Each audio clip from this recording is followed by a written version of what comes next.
The world's largest and oldest iceberg, A23A, appears to have run aground off the British island of South Georgia. Environmentalists and fishermen say there is a serious threat to animals and ships. It's had a somewhat unconventional life's history for an iceberg. I think the most recent thing people are talking about is when it broke free of the latest structure it was stuck in, which was a rotating column, which kept it fixed in the same place.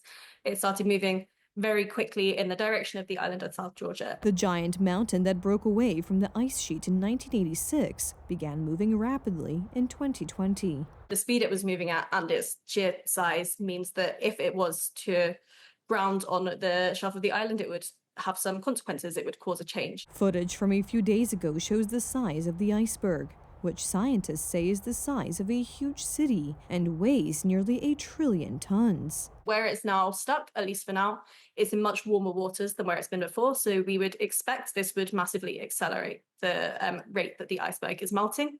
And as it melts, it's likely to break off into smaller chunks and kind of shed lots of its surface area. Scientists say that stopping the iceberg will not be a problem for local fauna, as the breeding season for seals and penguins is coming to an end. Nevertheless, it could affect physical and biological phenomena off the coast of South Georgia Island.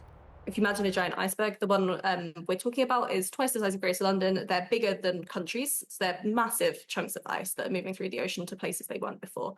So you're putting this massive expanse of a different material into a place that has not necessarily ever had that before. So you're completely changing what's going on. In the case of previous giant icebergs that stuck near South Georgia Island, this was the last place they were visible, and they have been melting ever since. Although they were much smaller, we hope the same will happen now.